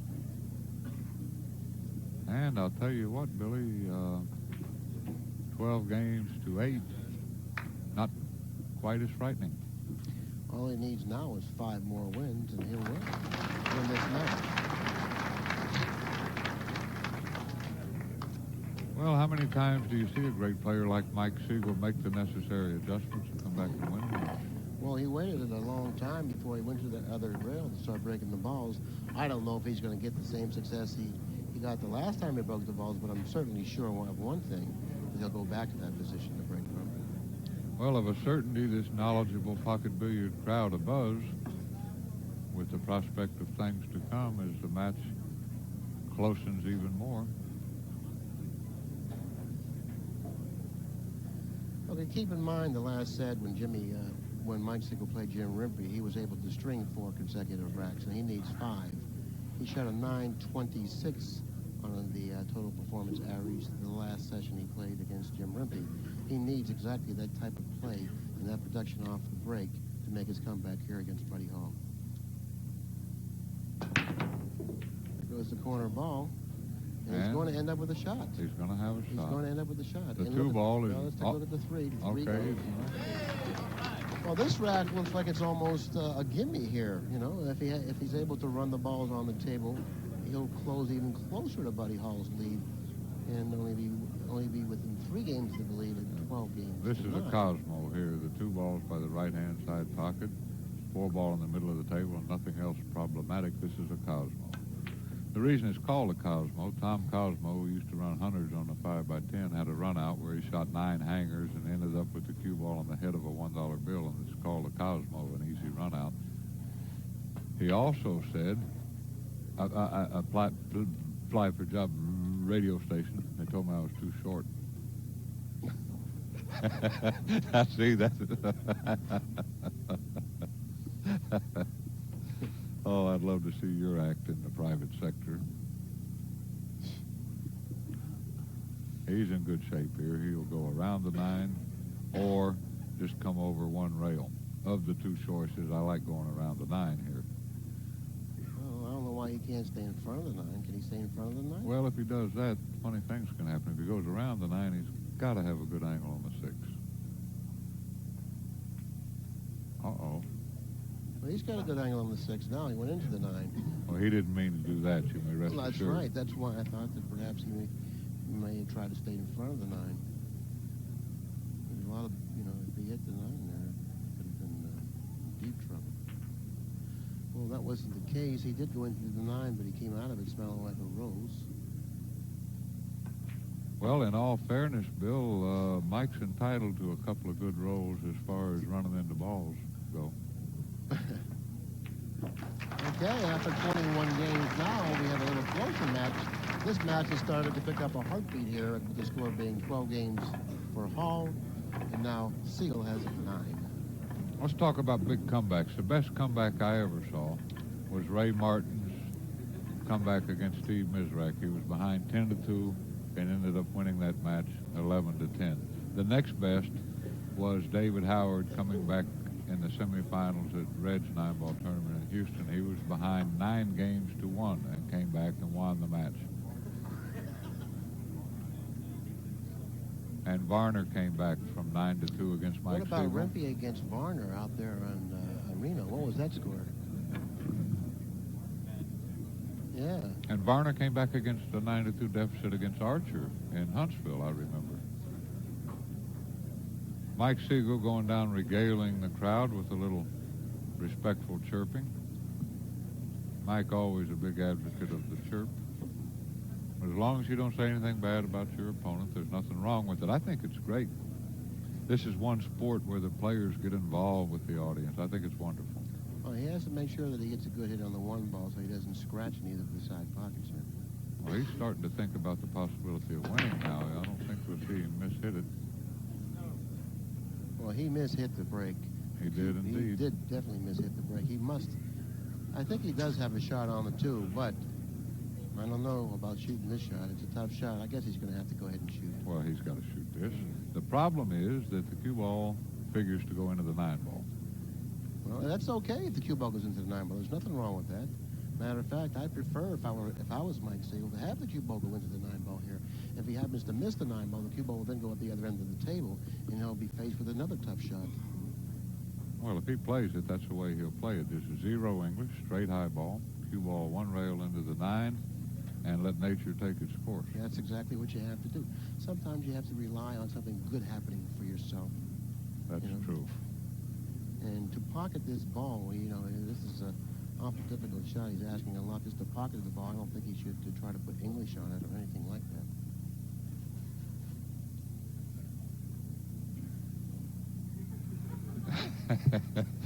Now, is that expressive or what? You'd almost think he was a CEO of Borden or something preparing to make a multi-million-dollar decision. Well, this is close. Championship 9-ball. If he doesn't make it, it's probably a finished day for Mike Siegel. I would venture to say that he will pocket the 2-ball, and he should go into the 9. Well, I think that's saying quite a lot. I couldn't make this if my life depended on it. Well, that's for certain. If your life, well, he missed the 9. Especially under pressure. He wanted to go into the 9. He missed the 9 there. All right, can he go around the 8 here? He's got a choice here. He could play the 3 off the 9, but I don't think he'll do that. I think he'll go around the 8. I'm going to tell you what. He's going to give it a thought. The 3 off the 9 is a winner if he happens to pocket the 3 off the 9. If he pockets the 3 straight in, it's highly unlikely that he will go in between the 6-8. Oh, he could make it go between the 6-8. The problem is that now it doesn't... You can't sacrifice the accuracy of the shot. Right, and it doesn't line up for the 4. Yeah. Well, he could cut that for the other corner. No, I don't think so. I don't know, Billy. That's not a bad shot. He's got a big pocket because of the 6-ball, and he's got the 6-8 which to leave the 3 behind. He looked at it, and I don't know if he's going to do it. I like this. I like this a lot. Got a chance to get safe. He's got a chance to scratch 2 cushions. He has to watch the speed of the cue ball. No scratch here. Matter of fact, the cue ball will go to the first diamond right by where he's standing. You mean on the short rail? No. The 3rd rail. He'll go right to where his bridge hand is with the cue ball. Oh, I don't think so.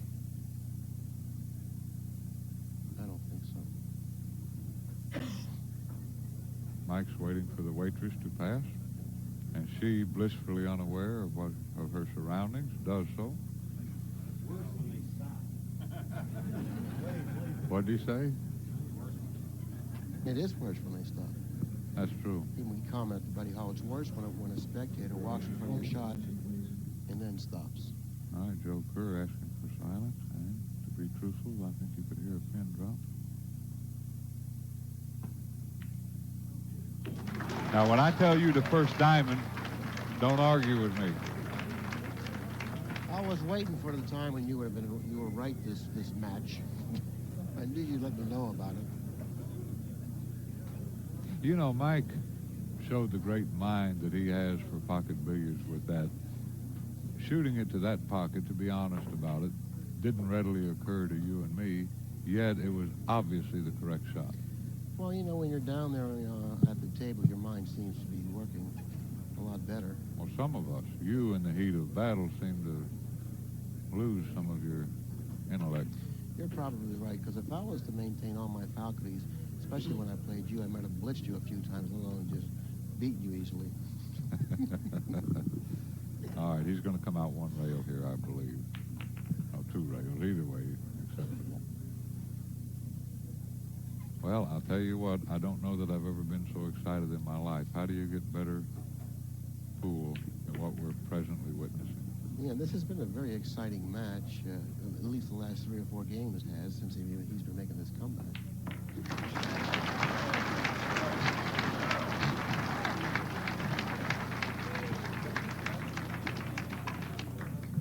Okay, now we can honestly say that Mike Sigel definitely is in this match, 12 games to 10, needing only to win 3 more games to steal this match away from Buddy Hall. It's interesting, too. I know, and you know, that Mike Siegel's heart rate is vastly accelerated. Okay, and this is where the pressure starts coming into play. He's definitely within striking distance, and if there is any pressure out there for Mike Sigel, it'll start to come into play right now. Well, there's a little pressure on Buddy now, too, Absolutely. more than before, because if he does get a shot, he's got to be thinking to himself, man, I must win this now. He let up on the break. All right, Buddy is going to get to return He let to up the on the table. break.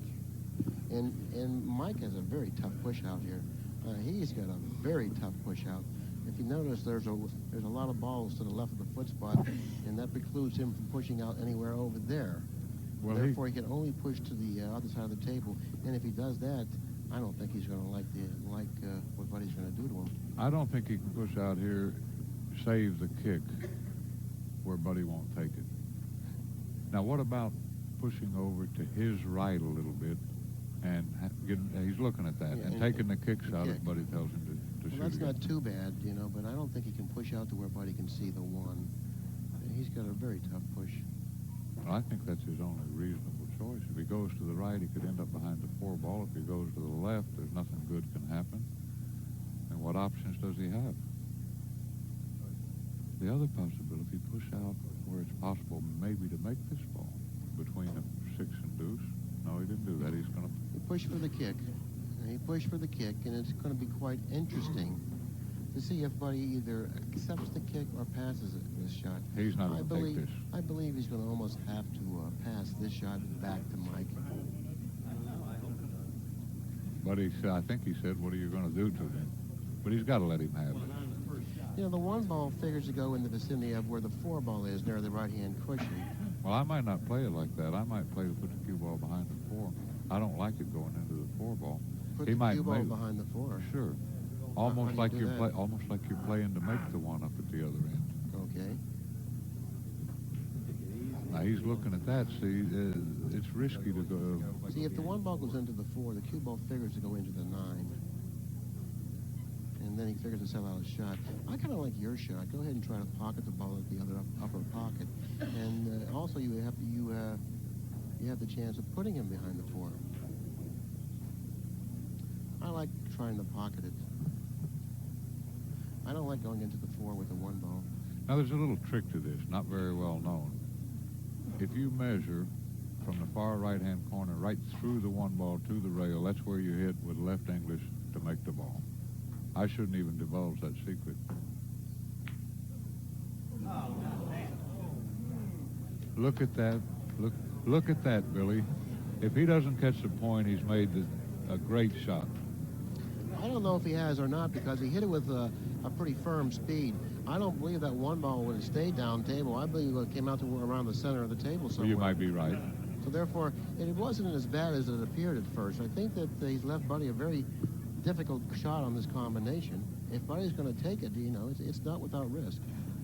Well, It's he's not a looking free at the shot. combination. No, it's not a free shot. Most certainly is not.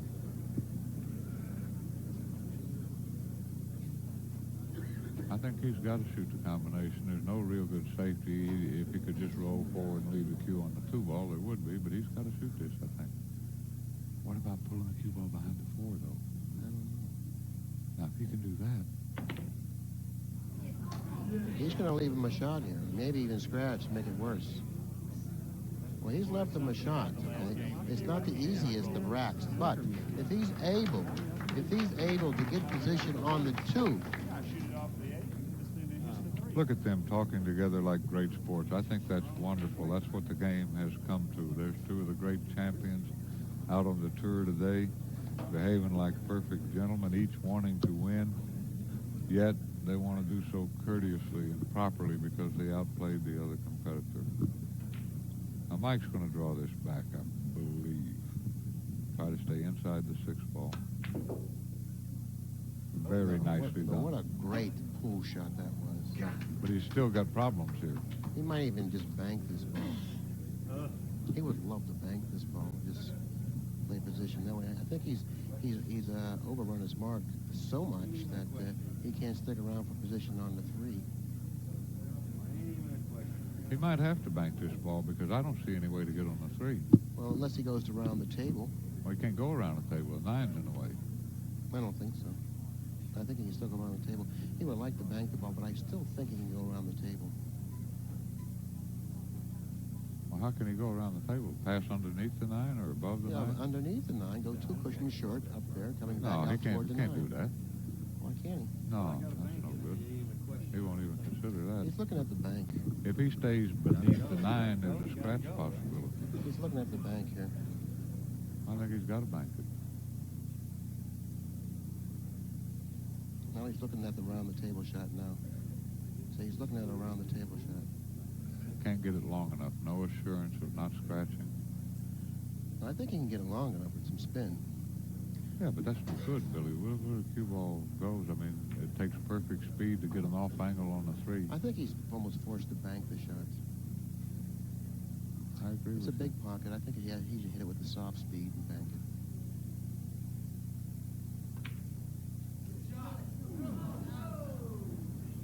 No, he jumped up a little bit on the shot, and well, you know what he did? He used a little reverse English. I don't believe he did that. That didn't call for reverse English. He Your tried way to of hold shooting the it cue with the ball. soft speed, I think, is right. he tried to hold the cue ball for the 3 a little bit. That's why I thought that he shot it like that. But I can't fault him for banking the ball. It was a good shot. He's in line on the 3. Well, Buddy's going to bank this and try to go right up for the 3, which goes in the side or the corner. He made a nice shot. All right, Buddy should take a little extra time, in my estimation. The importance of this game defies the descriptive power of the English word.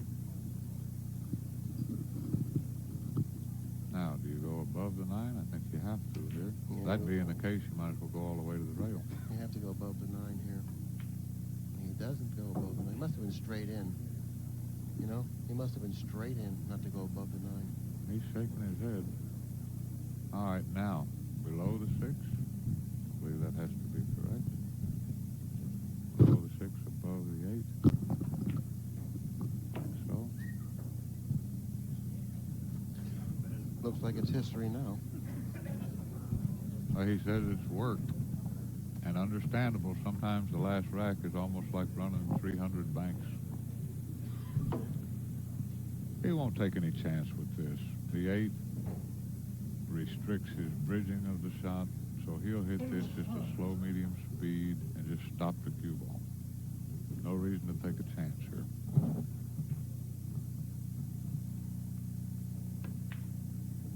Like so. Now here's another shoot and stop. This is the game ball. The 6 ball, for all intents and purposes, the game potato. in this semifinal match between two of Poolem's greatest competitors. Mike Sigel did manage to make some sort of a charge against Buddy, winning 5 consecutive games, but it was just a matter of too little too late. In this I thought he showed match. a lot of courage, a lot of fortitude, a lot of character. All right, nothing left now, save to shake hands and smile.